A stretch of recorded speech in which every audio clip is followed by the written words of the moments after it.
No, you're not. Welcome to Midday Roast with Team SI.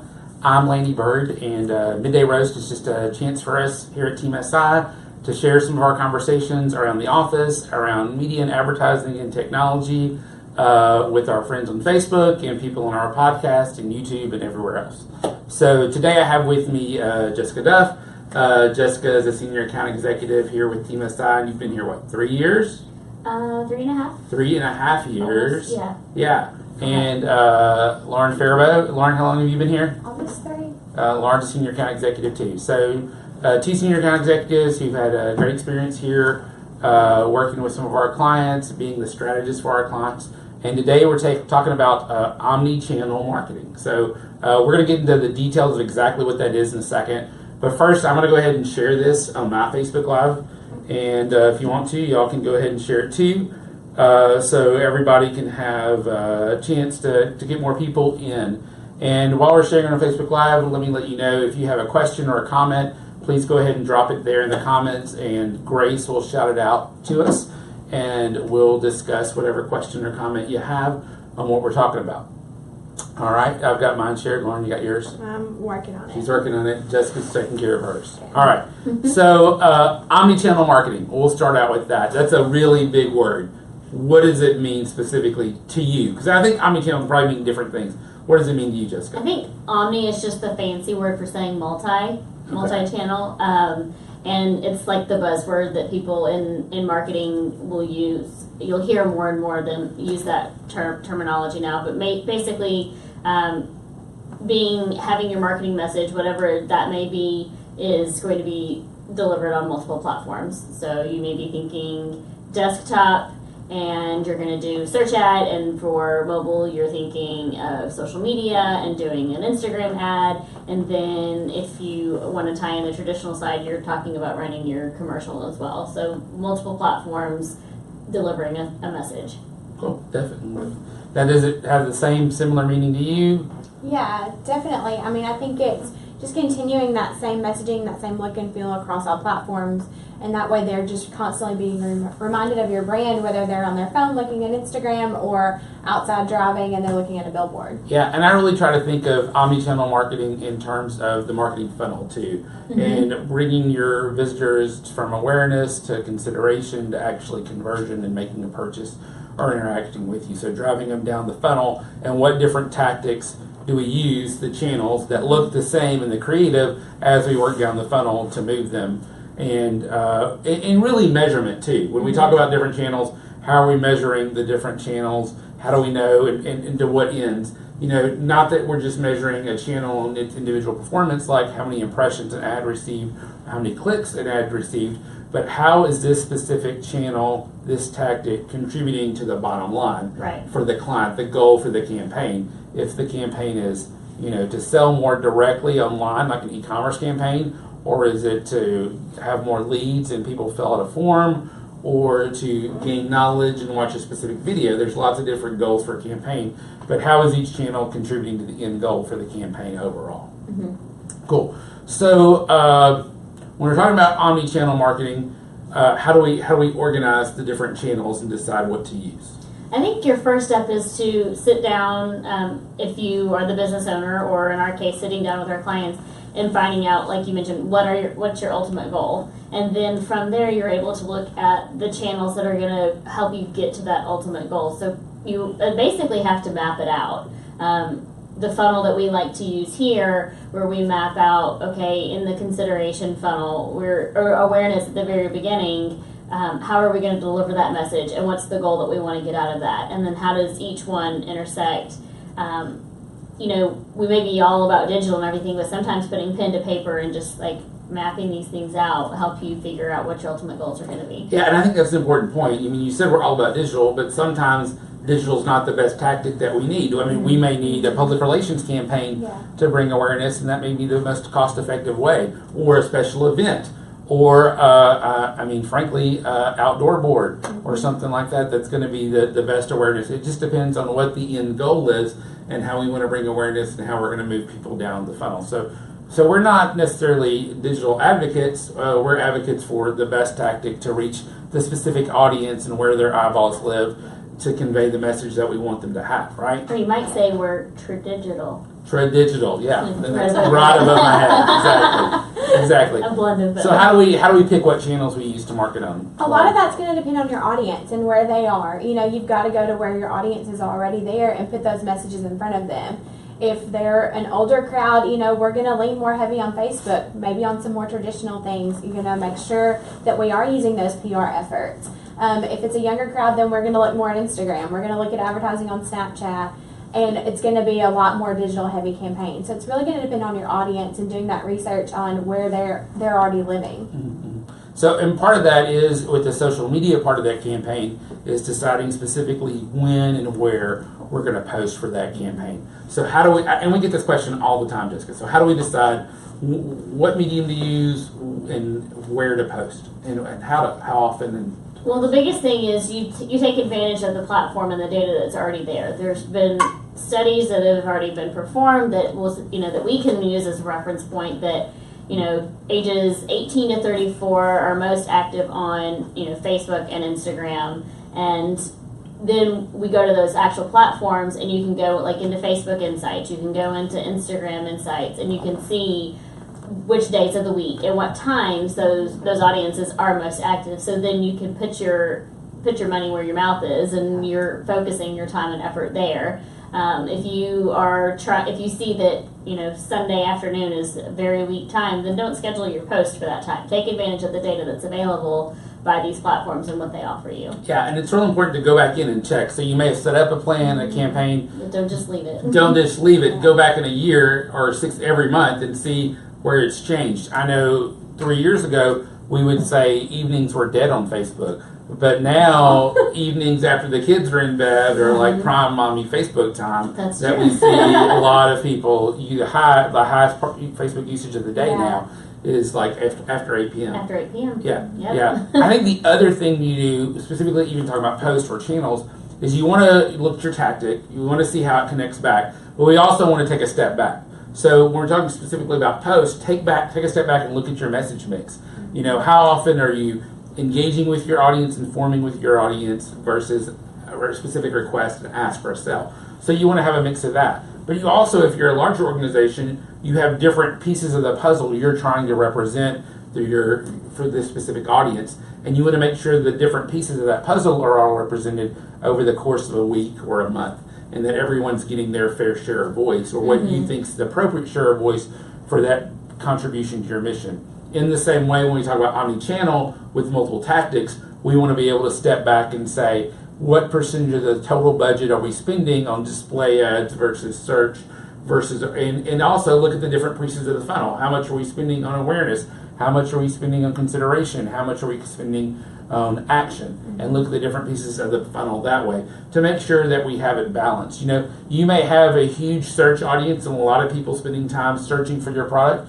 We could throw most of your budget in search engine marketing and have a lot of conversions and sales and leads driven off of that with SEO and SEM and directory listings, and take care of most of what we need for your campaign. On the other hand, if a lot of people aren't aware of your product and the benefits of what you're selling and how it works, we're going to need to back up the funnel and talk about consideration and awareness to make it work across the board.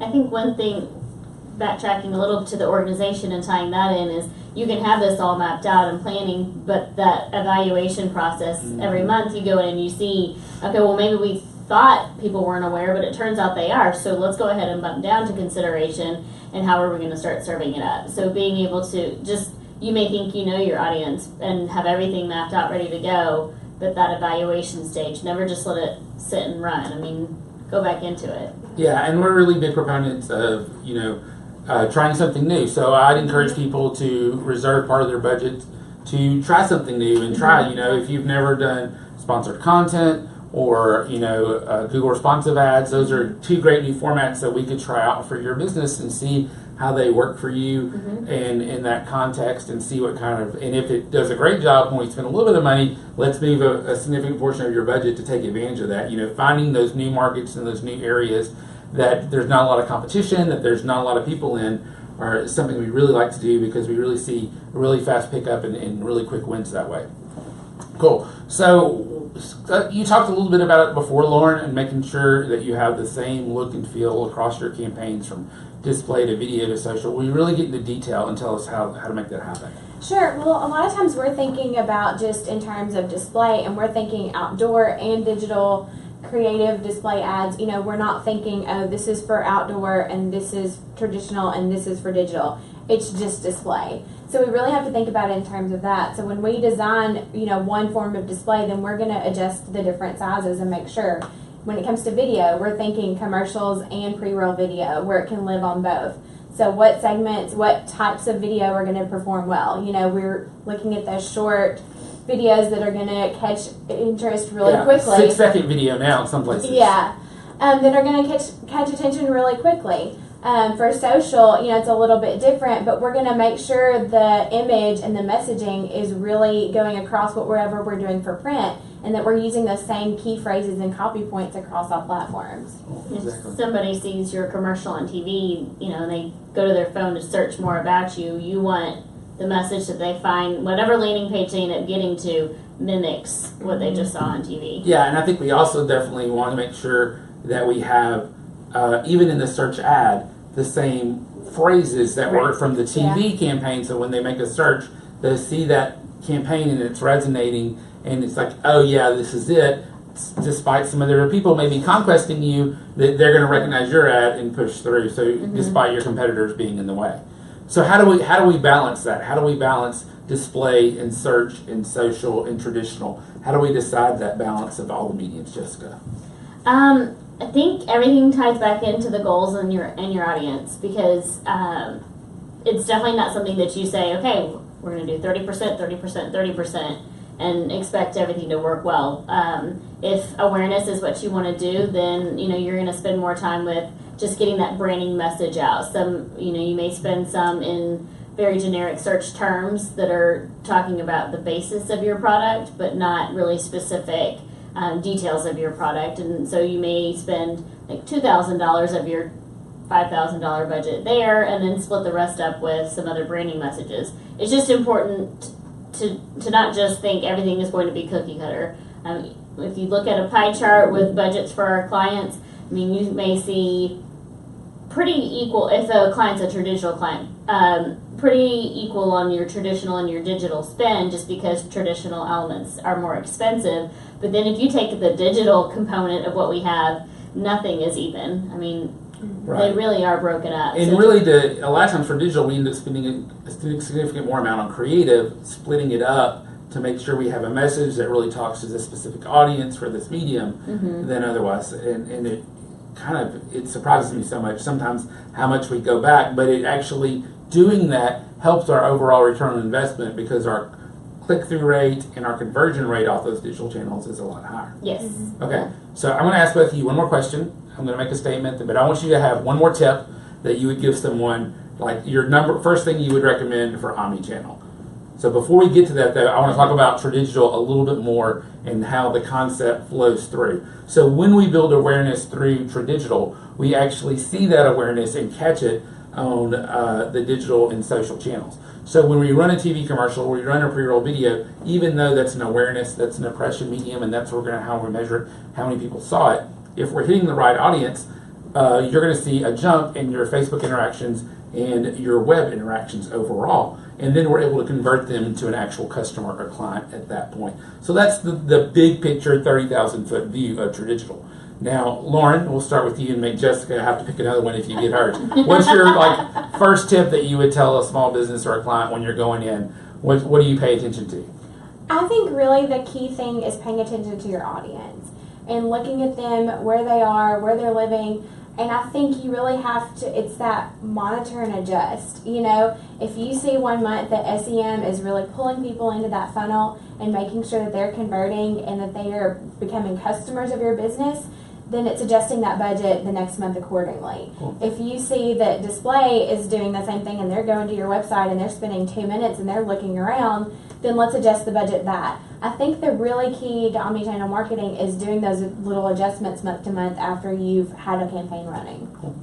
All right, what about you? All right, so mine is a spin-off of Lauren's. Oh. What she's saying, but flexibility. I guess would be the biggest thing. And what I love doing for clients is A/B testing. So if I have a display ad with a certain call to action, I may have the same call to action but different images and do A/B test with that, or different images and the same call to action. Or did I just say that one? Anyway, I try and switch them up. I like being able to do that, so at the end of the month we can see which one performed better and know we can shift our eggs to that basket. Right, and really, it's really easy to A/B test using social media advertising and search advertising, but you need to take the insights you gain from that and apply it to other kinds, apply it to outdoor and apply it to print, and even apply it overall big picture to what you're creating for a TV commercial campaign or something Right, like that. because you can't gain that kind of information from a traditional medium or traditional creative as well. Yeah, you'd have to focus group it. Yeah, exactly. So being able to take that information and then share it with your other platforms. Cool. Okay, so my final insight would really be the measurement diagnosis. You know, I'm a big Google Analytics guy, and that's the first thing I turn to if I want to see a campaign's working. If we're running a TV or radio, I should see more people visiting your website. And then if I'm running SEM, if I have my Google Analytics set up correctly, I'm going to go ahead and have the goals set up in there, and I can see if we're reaching the goals, and that's happening. And it shows me almost a big picture of the general health of your campaign if I understand what I'm looking at in Google Analytics. So, all right. Well, I really appreciate Lauren and Jessica joining us today. We've had a great midday roast this week, and I want to encourage you, if you have any questions for us, you can leave it in the blog comments, you can leave it in the Facebook comments. You can also ask yourself, if you're a small business or run your own business or a marketing director and you're not sure what you're looking at in Google Analytics, we'd love to help you with that, and we've got people on our team that kind of salivate when a person goes, "Oh, I'll give you my Google Analytics," and they get real excited. That's very true. And no, it really is. It's kind of funny. We enjoy looking at the different businesses and compare it to what we've done and our knowledge. You know, we have over 60 people on our team that are Google Analytics certified. We have the most Google AdWords Analytics certifications of any agency in Arkansas, and I think most of the surrounding states too.